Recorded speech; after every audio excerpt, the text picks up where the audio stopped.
소망 중에 즐거워하며 환난 중에 참으며 기도에 항상 힘쓰며 아멘. 오늘 제가 할렐루야 한 번만 했더니 은혜 못 받으신 거 아닌가? 아니 이제 어떻게 표현할 방법이 없네. 할렐루야 두 번까지 했는데 더 은혜 받았다고 세 번 할 수도 없고 계속 그냥 맨날 박수만 칠 수도 없고. 오늘 굉장히 은혜 받았어요. 최고로 은혜 받았어요. 예. 근데 다음부터는 그냥 이런 얘기 안 해도 은혜 받은 줄로 아세요. 아 이거 그냥 아마 요즘에 막 내가 아까 우리 장로님 기도하셔서 목욕실에 오셨는데 나 자꾸만 기대가 된다고, 큰일 났다고, 찬양대. 근데 기대가 또 돼. 다음 주에 부담 주려고 하는 얘기는 아니라 우리 윤강범 집사님 참 감사하고 우리 윤승희 집사님 너무 감사해요. 우리 찬양대원들 너무 감사합니다. 크게 박수 한번 칩시다.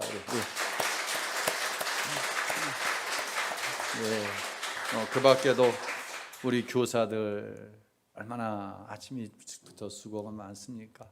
이 예배를 이루기 위해서. 또 어제 대청소하는데 누가 나보러 교장 선생님 같다 그러더라고. 도대체 그게 욕인지 칭찬인지 조금 생각하다가 시험 들 것 같아서 그만두었는데 정말 흐뭇하더라고요. 모신교회가 건강한 교회다 그런 생각을 했어요. 그러면서 제가 좀 욕심이 많아지는 것 같아요. 지난 한 주간 어떤 생각이 이렇게 딱 끌어잡고 있는 거예요. 제가 우리 안수 집사님 한 분 지난 주간 식사하면서 그런 얘기를 했어요. 물어봐야 되겠다고. 뭘 물어보고 싶으냐면, 여러분은 담임 목사가 여러분의 삶 구석구석을 알고 싶어 하는 게 혹시 너무 부담스러워요? 어때요? 여기서부터 그냥 다 물어보고 싶어. 우리 유명선 집사님부터 돌아가서 우리 심천보 집사님까지 한 사람 한 사람 다 물어보고 싶어.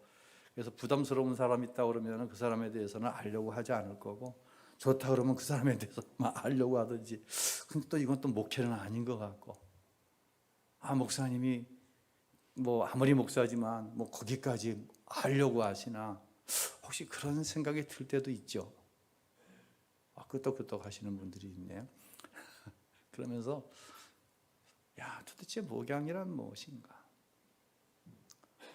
목양이란 무엇인가? 정직하게 이야기하면 저는 여러분의 삶을 알고 싶어요.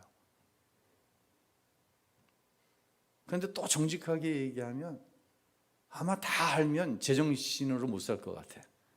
그것도 이해가 되세요? 여러분 어려운 이야기를 제가 다 안다고 생각해 보세요. 제가 제정신으로 살겠어요? 그런데 저는 다 알기를 원해요. 왜냐하면 하나님께서 정말 부족한 사람을 우신교회에 여러분의 목자로 세우셨고, 저는 여러분이 제 양이라고 생각하지 않아본 적이 한 번도 없어요. 목자는 양의 형편을 부지런히 살펴야 되죠. 그뿐만 아니라 반복되어지지만 서로가 서로의 형편을 부지런히 살피는 거, 이게 교우잖아요. 그래서 교회는 세상과 다른 것이죠. 여기 한 가지 더해서 또 생각을 했어요. 11월은 사색의 계절이어서 그런지 목사님 생각 참 많이 하신다. 무슨 생각하냐면요, 과연 우리 성도들은 하나님께서 자신의 삶에 직접적으로 개입하시는 것을 좋아할까 부담스러워할까 라는 생각도 해봤어요. 여러분은 어떠세요? 어제 내가 어떤 불신앙적인 행위를 했어요. 불순종적인 행동을 했어요. 근데 하나님이 다 알고 계시는 거예요. 부담스럽죠. 그런 부담은 싹 빼놓고 하나님이 약속하신 축복으로만 개입하셨으면 좋겠다. 이젠 적용 부분이니까 로마서 12장은 이건 없어요. 이건 없어요. 분명히 오늘 본문 12절에 얘기하잖아요. 소망 중에 즐거워하며 환난 중에 어떻게 해요? 오래 참고 항상 기도에 어떻게 해요? 힘쓰라는 거예요. 신앙생활 하면서 가장 많이 듣는 얘기가 뭐예요? 또 신앙생활 하면서 나 스스로를 가장 많이 채찍질하는 게 뭐예요? 뭐 해야 되는데? 기도해야 되는데. 누가 얘기하잖아요. 기도하세요. 여러분이 저를 찾아오면 저는요, 그냥 10분이고 20분이고 얘기를 들어드려요. 그리고 한마디 하는 거예요. 기도하겠습니다. 이렇게 기도는 신앙생활의 전부예요. 일부가 아니라. 여러분은 기도란 뭐라고 정의를 지금까지 내리며 살아오셨죠? 기도란 뭐죠? 하나님과의 뭐라고 얘기하죠? 대화라고 얘기합니다. 맞습니다. 그럼 대화는 뭡니까? 대화는 뭐예요? 내 생각을 상대에게 얘기하는 거예요. 그리고 끝나면 대화해요? 아니죠, 이건. 다른 사람의 생각을 어떻게 해야 돼요?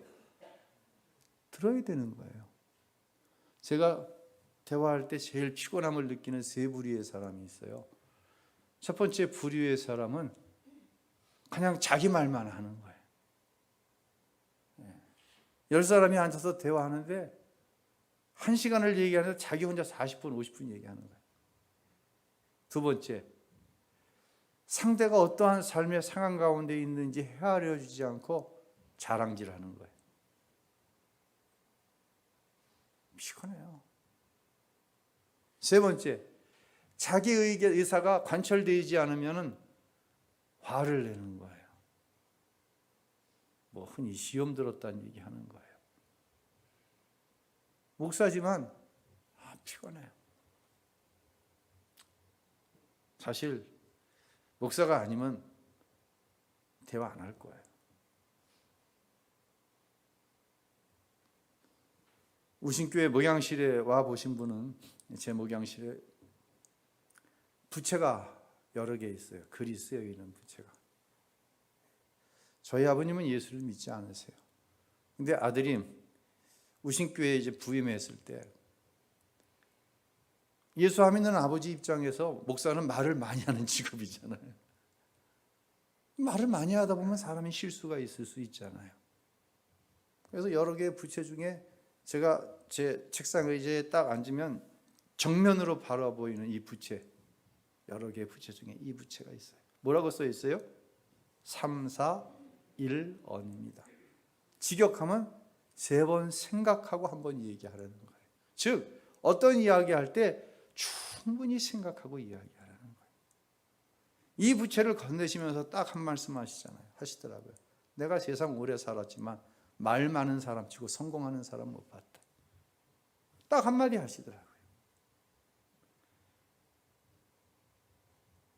사랑하는 성도 여러분, 세상 사람들도요, 원만한 관계를 유지하기 위해서는 말에, 대화에 분명한 정제된 원칙을 가지고 해야 그 부분에서 인정받을 수 있어요.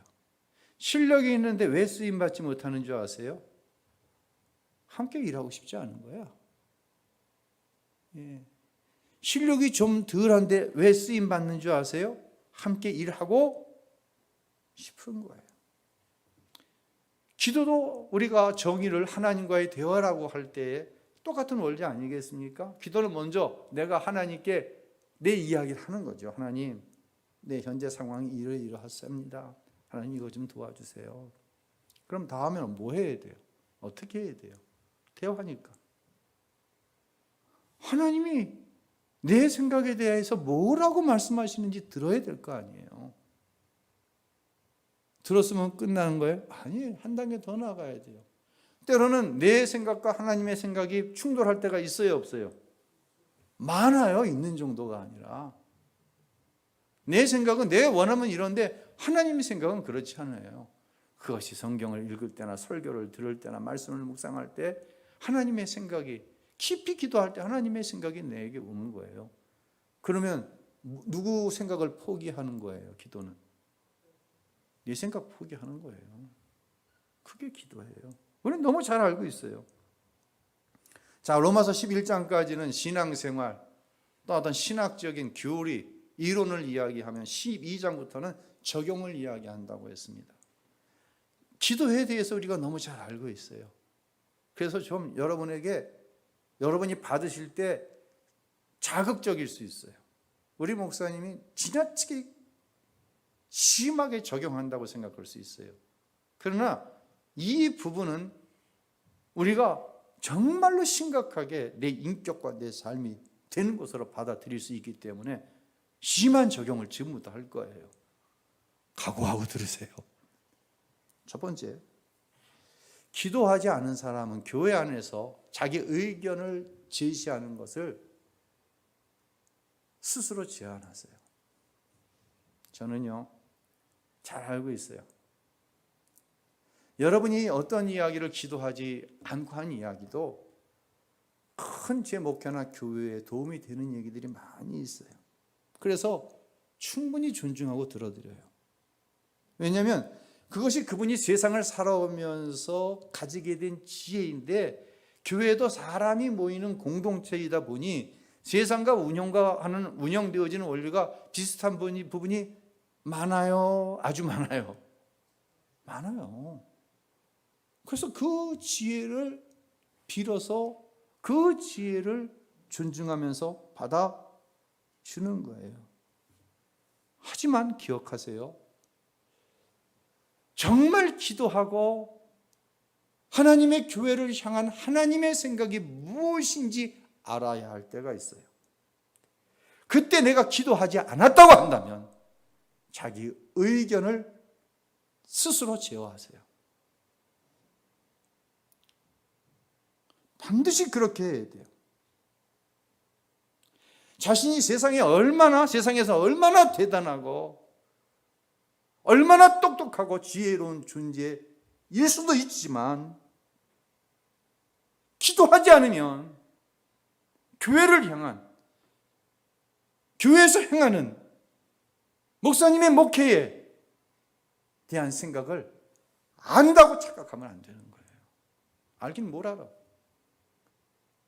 세상 일, 교회 일을 세상 일처럼 할 겁니까?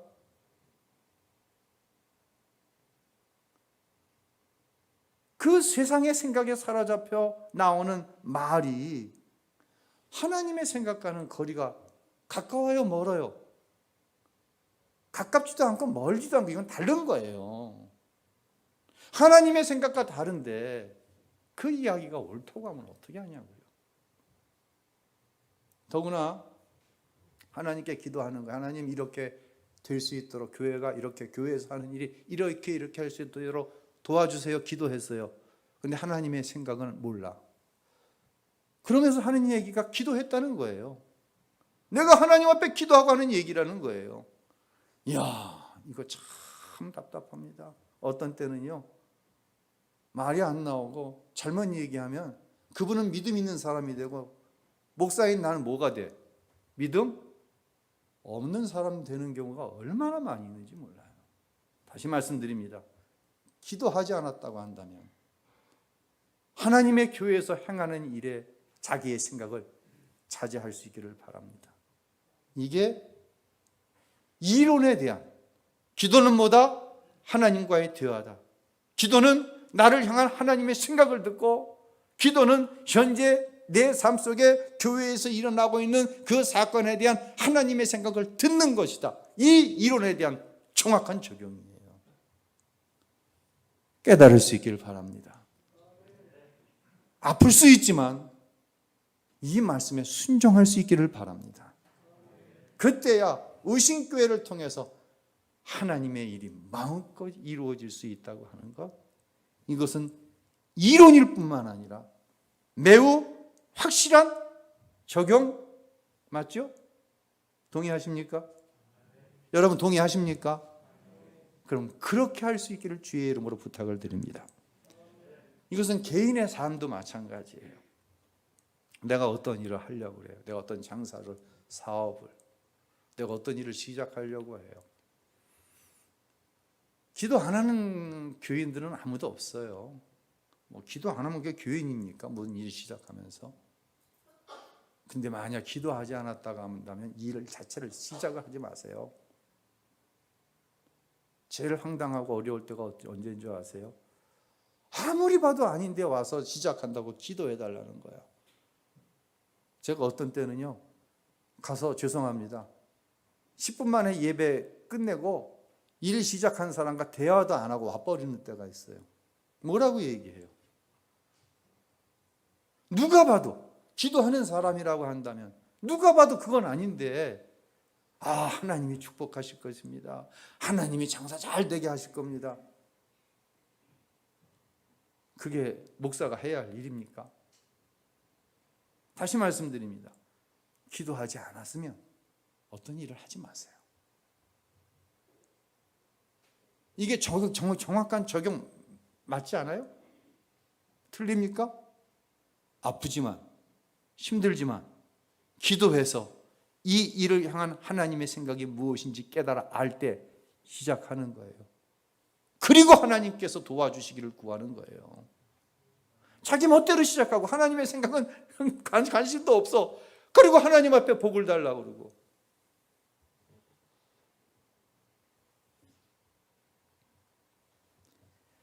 자, 이렇게 기도하지 않아서 어떤 일이 그르쳐집니다. 너 기도하지 않는데 뭔가 잘 됐어. 하나님의 생각이 개입되지 않은 곳에 일어나는 현상이 있는데, 오늘 설교 제목이 뭐예요? 기도와 영적인 침체, 영적인 침체가 오게 되어 있어요. 뭔가 잘 안 돼도 영적인 침체가 오지만, 뭔가 잘 되는데 하나님의 생각과 관계없이 잘 되는 게 이게 어떤 세상 원리에서 자기 열심에 의해서 반드시 영적인 침체가 오게 되어 있어요. 어떻게 보면 기도하지 않고 있다고 하는 것은 이미 영적인 침체가 온 거예요. 이건 영적으로 하나님과의 관계가 온전한데 어떻게 기도 안 해봤어? 솔로몬에게 있었던 일 통해서 적용을 한번 해볼게요. 열왕기상 11장 14절 함께 읽습니다. 여호와께서 에돔 사람 하닷을 일으켜 솔로몬의 대적이 되게 하시니. 이 하닷이라고 하는 사람은 우리에게 익숙하지 않은 사람인데, 다윗이 왕일 때 부하 장수 중에서 요압이라고 하는 아주 용맹하고 영향력이 많은 장수가 있었잖아요. 이 장수가 에돔 사람 하닷의 가족들을 다 죽여버려요. 아주 잔인한 짓을 해요. 그때 이 하닷은 아주 어린아이였는데, 이 하닷의 아버지의 신복들이 하닷을 간신히 구출해가지고 애굽으로 도망을 가는 거예요. 애굽 왕 밑에서 하닷이 보호를 받으면서 자라납니다. 근데 어느 순간 이 하닷이 솔로몬의 대적이 되어버렸어요. 여러분, 솔로몬은 얼마나 복을 받았냐면, 성경에 솔로몬 이전에도 그렇고 이후로도 그렇고 이처럼 하나님께서 복을 많이 주신 사람이 없다, 부귀와 영화를 내린 사람이 없다고 할 정도로 큰 복을 받은 사람이에요. 큰 풍요를 누렸어요. 막 해외에서 이방인들이 어떻게 해서든지 솔로몬과 막 친해지려고 그래. 왜? 솔로몬 잘못 신기를 건드렸다가는 자기네 나라가 이게 침략을 당할 수 있거든. 그러니까 정략적인 결혼을 막 시킵니다. 이방의 왕들이 자기 딸 공주를 솔로몬의 부인으로 막 주는 거예요. 왕족을 부인으로 막 주는 거예요. 그러다 보니까 부인이 비와 첩이 앞에갖고 비나 첩이나 같이 사는 부인이죠. 몇 명이라고 열왕기상에 기록해요? 합해서 1000명이에요. 1000명. 그런데 여기서부터 이제 문제가 발생하는 거예요. 이 1000명이 들어올 때 뭘 갖고 들어와요? 자기가 섬기던 신들을 갖고 들어오는 거예요. 그래갖고 솔로몬을 쫄라대는 거예요. 에이, 나요. 나 아세라 신 섬기고 싶은데, 자기야, 그냥 신당 하나 지어줘. 그럼 산당 갖다 지어주는 거예요. 그럼 거기 가서 자기 신을 섬기는 거예요. 몇 명이? 1000명이. 하나님이 제일 싫어하는 우상 숭배에 빠져버린 거예요. 하나님은 이렇게 해서 그냥 바로 망하게 하시진 않아요. 왜? 사랑하시고 다윗을 향한 약속이 있으시거든. 그래서 다윗에게, 솔로몬에게 하나님이 2번 나타나서 말씀을 하십니다. 그러지 말아라, 그러지 말아라. 근데 솔로몬이 이 음성을 못 듣는 거예요. 영적인 침체가 왔어요. 너무 잘 되어서 온 영적인 침체야, 이건. 영적인 침체가 오니 뭘 안 해? 기도할 필요를 못 느끼는 거예요. 점점 기도 횟수가 줄어드는 거예요. 솔로몬이 어떤 사람이에요? 1,000번째를 쌓은 사람 아니에요, 이 사람이. 기도했다고 하는 소리가 없어요. 2번씩이나 하나님 직접 말씀하시는데, 그래서 열왕기상 11장에 보면요, 여호와께서 솔로몬을 악한 자로 여기시고 여호와께서 솔로몬을 떠나셨다는 말이 나오는 거예요. 그 결과가 뭐예요? 대적이 일어나는 거예요. 대적은요, 없던 게 생기는 게 아니에요. 내가 영적으로 강할 때, 내가 하나님 앞에 기도함으로 하나님의 생각으로 무장되어 그것에 어떻게 순종해 나아갈 때 대적은 있어요. 근데 이게 감히 못 치고 들어오는 거예요. 이건 영적인 원리예요. 없던 하닷이 나타난 게 아니라니까요. 다윗 때는 꼼짝 못하고 이게 애굽의 왕 보호 아래에 있던 게, 솔로몬이 하나님 앞에 일천보단을 쌓고 하나님의 성전을 짓고 정말 하나님의 영광은, 하나님께 영광 돌리잖아요. 막 이방의 왕들이 와서 칭찬하면요, 나 칭찬하지 말아라, 이거 다 하나님께서 하셨다. 이때는 하닷이 있는지도 몰랐어요. 그런데 영적인 침체가 와 하나님이 하시는 말씀을, 하나님 말씀하신지 않은 게 아니라 2번씩이나 말씀하셨는데 알아듣지 못할 때 대적이 일어나는 거예요. 이것을 가리켜서 여호와께서 하닷을 대적하는 존재로 허락하셨다는 거예요. 사랑하는 성도 여러분, 때로 하나님께서 저와 여러분의 불신앙을 돌이키시기 위해서 잠자고 있던, 잠잠하게 있던 우리 주위에 아슬아슬하게 정말 하나님께서 눌러놓지 않으면 문제가 되는 상황들이 얼마나 많이 있습니까? 운전을 하고 가요. 자식들의 문제가 있어요. 경제적인 문제가 있어요. 건강적인 문제가. 하나님이 눌러놓으시는 거예요. 그리고 웬만한 게 와도 내가 이기는 거예요. 까딱도 안 하는 거예요. 기도하지 않고 영적인 침체가 오면 없던 게 아니라 잠잠하던 것이 들고 일어나는 거예요. 들고 일어날 때 우리가 해야 할 일은 분명한 거예요.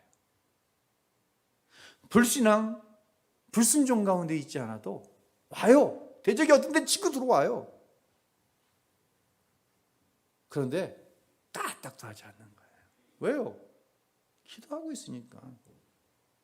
이 문제를 하나님께서 나에게 주신 이유로 아니까 담대한 거예요.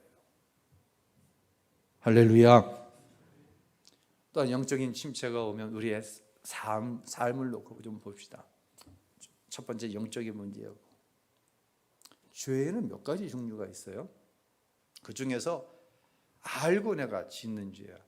자꾸만 우리는 뭐 바람 피우고 신자가 지나치게 음주하고 뭐 도박을 하고 사기치고 도둑질하고 자꾸만 죄하면 이 죄만 생각을 하는데, 불신앙, 불순종, 하나님이 정말 싫어하시는 죄예요.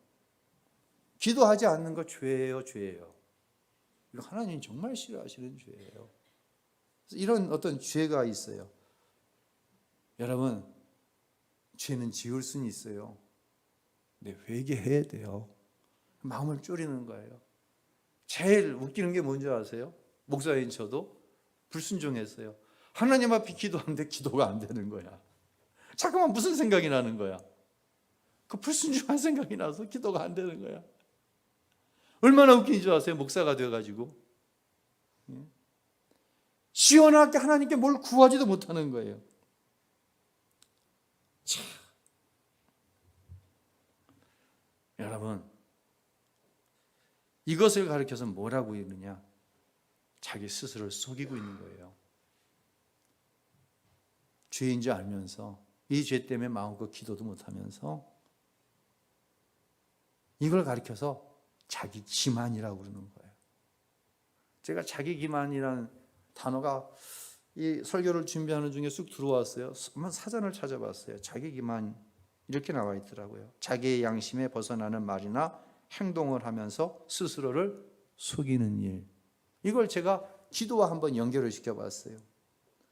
하나님의 말씀에서 벗어난 삶을 살면서 스스로는 신앙이 좋다고 자신을 속이는 거예요. 스스로에게 속고 있는 거예요, 지금.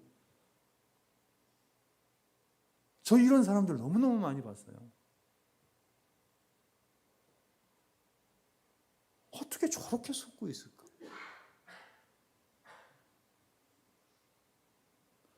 기도한다는 사람들이 속고 살더라고요. 왜? 자기 말만 했지 하나님의 생각은 들은 척을 안 해. 또 묘한 방법을 통해서 하나님의 생각을 들었다 그래. 스스로 속는 거예요. 자, 이러면 어떤 일이 벌어지냐면요, 자기만 불행해지는 게 아니에요. 야곱을 통해서 한번 적용해 볼게요.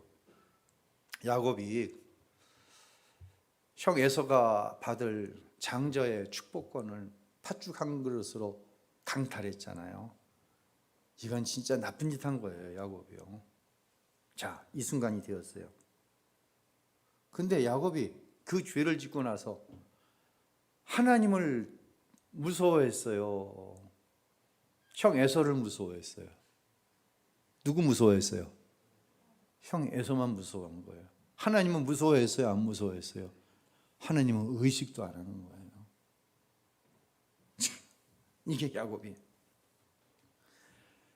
야곱은요, 자신의 한 일에 대해서 일말의 가책을 가지지 않고 형 외삼촌 라반의 집으로 도망갑니다. 그리고 어느 때만 기다리는 거예요? 형의 화가 누그러질 때만 기다리는 거예요. 여러분, 신앙생활 하면서요, 하나님의 때를 이야기하는데요, 하나님의 때가 올 거야. 하나님의 때가 올 거야. 하나님의 때가 있습니다. 근데 하나님의 때는 누구에게만 있는 줄 아세요? 기도하는 사람에게만 있는 거예요. 기도해서 하나님의 생각대로 살려다 보니까 인내가 필요하고 고난이 오는 거예요. 하나님의 때가 있어. 아멘. 하나님의 생각대로 살려다 보니까 하나님의 때를 기다려야 되는 거예요. 그런데 기도하지 않아. 그러면서 맨날 하나님의 때가 있대. 이거 정말 잘 적용해야 돼요. 자, 야곱이 당연히 기도하지 않았어요. 하나님이 일방적으로 만나도 주셨어요. 개나리 보침 싸갖고 삼촌 집에 도망갈 때도 그 광야에서 하나님 만나 주셨어요. 그래서 하나님이 일방적으로 축복하시는 거예요. 내가 이런 약속을 하는데 이 약속이 다 이루어지기까지 내가 너를 떠나지 않겠다. 이 정도 했으면 기도해야 되지 않습니까? 야곱 기도하지 않습니다. 예. 야곱의 이러한 불신앙은요, 온 가족을 불행하게 했어요. 제가 설교를 준비하면서 이 가족들이 당했을 아픔에 대해서 한번 이렇게 좀 정리를 해봤어요. 한번 성경은 아니지만 한번 같이 읽어보겠습니다. 삶은 계속 흐르고 있지만 자신의 무책임한 자기 기만으로 가족의 삶은 고통 가운데 빠진다는 거예요. 야곱의 엄마 이름이 뭐죠? 리브가죠. 아들이 외삼촌 집으로 도망을 갔어요.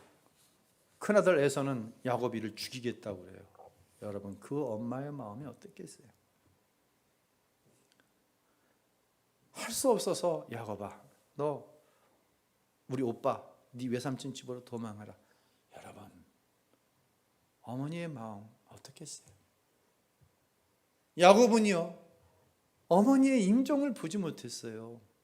죽을 때까지 야곱의 어머니는 그 둘째 아들 야곱을 그리워하면서 죽은 거예요. 죽을 때 무슨 생각했겠어요? 죽을 때 뭐라고 유언했겠어요? 만약에 에서가 옆에 있으면 이 동생 야곱을 용서해라. 얼마나 부모에게 몹쓸 짓을 한 것입니까? 그뿐입니까? 형 이세에서의 인생은 뭡니까? 화가 풀어지질 않는 거예요.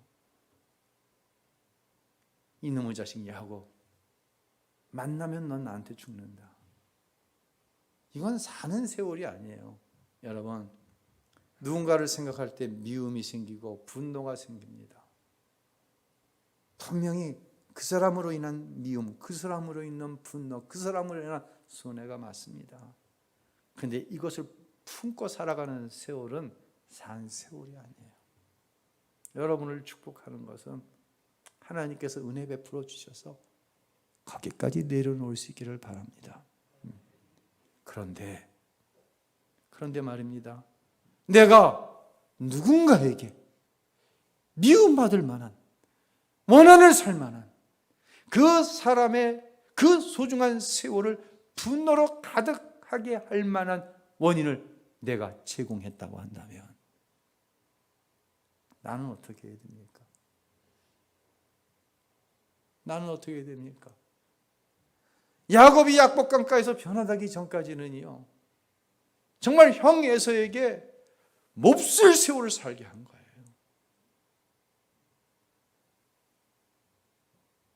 나 때문에 허비한 누군가의 인생을 어떻게 보상할 거예요? 여러분, 이거 죄예요, 아니에요? 이거 죄입니까, 아닙니까? 누가 바람 폈어요? 죄 맞습니다. 누구 마음을 아프게 했어요? 누가 오랜 세월 상처를 가지고 살게 했어요?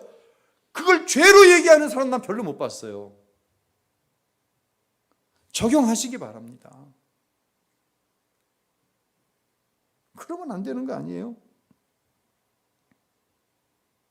내가 기도로 하나님의 생각을 묻지 않으면요, 나만 자기 기만에 빠지는 것이 아니라 누구인가의 그 소중한 인생을 허비시키는 심각한 죄에 빠지는 거예요.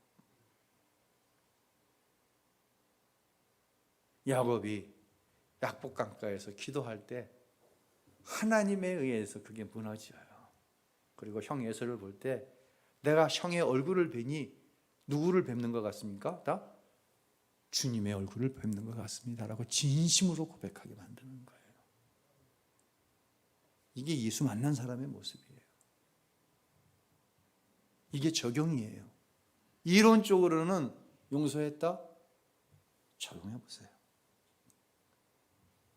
마지막으로 기도로 영적 침체에서 벗어나면 우리가 누리며 사는, 정말 세상의 사람들은 꿈도 못 꾸는 축복이 주어져요. 그 축복의 내용이 많은데 한 가지만 소개하겠습니다. 이 고린도후서 7장 9절로 10절 우리 함께 읽겠습니다. 무명한 자 같으나 유명한 자요, 죽은 자 같으나 보라 우리가 살아있고, 근심하는 자 같으나 항상 기뻐하고, 가난한 자 같으나 많은 사람을 부유하게 하고, 아무것도 없는 자 같으나 모든 것을 가진 자로다. 아멘. 이것이 영적으로 형통한 삶을 사는 저와 여러분의 모습인 거예요. 아멘. 인생의 위기가 우리 가운데 있어요. 지난 금요 심야 때 말씀드렸잖아요. 여러분, 내가 눈을 마주 보지 못하겠습니다. 자꾸만 여러분의 삶이 지금 어떤 어려움에 있는지 아니까 자꾸만 내가 울컥울컥해서 여러분의 눈을 보지 못하겠습니다. 다 위기가 있어요. 어떤 부분에 대해서 어려운 부분이 있어요. 어떤 중요한 결정을 해야 할 시점이에요. 기도해야 돼요. 하나님, 내 삶에 일어나고 있는 이 사건에 향한 하나님의 생각은 무엇인가요? 하나님의 생각을 알았어요. 어떤 일이 벌어지는지 아세요? 하나님의 생각을 모르면요, 기도해요. 그런데 여전히 염려하는 거예요. 여전히 두려움으로 기도하는 거예요. 근데 하나님의 생각을 알았어요. 어떻게 될까요? 어떻게 바뀔까요? 당당해지는 거예요. 왜? 하나님께서 이 사건의 이 일에 대한 결말이 뭔지를 알게 하셨어. 당당해지는 거예요. 두려움 사라지는 거예요. 염려 주께 맡겨 지는 거예요. 얼마나 많이 달라요. 하나님의 생각을 모를 때는 그 사건 앞에서 두려움 뿐이라니까. 내가 어떻게 해야지, 내가 어떻게, 그저 전전긍긍하는 삶을 산다니까. 하나님의 생각을 기도를 통해서 알았어. 아는데, 그 결과가 무엇인지 아는데, 하나님이 살아계신데, 그 하나님이 나와 함께 하시는데, 그 하나님께서 이루시겠다고 약속해 주셨는데 당당해지는 거예요. 그래서 여러분이 이 시간 이 예배 가운데 나와서 고개를 끄덕이면서 아멘 하면서 그렇게 될 줄로 믿습니다. 우리는 예배할 수 있는 거예요.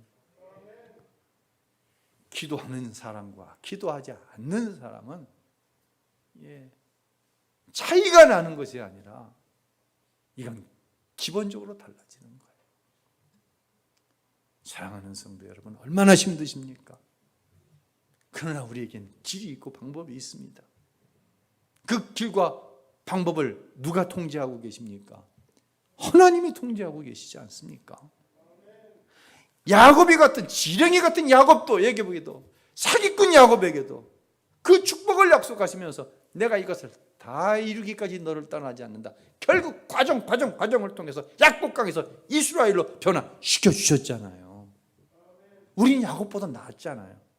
여러분은 야곱보다 훨씬 훌륭하세요. 아멘. 하나님이 이루시는 일을 반드시 보게 될 줄로 믿습니다.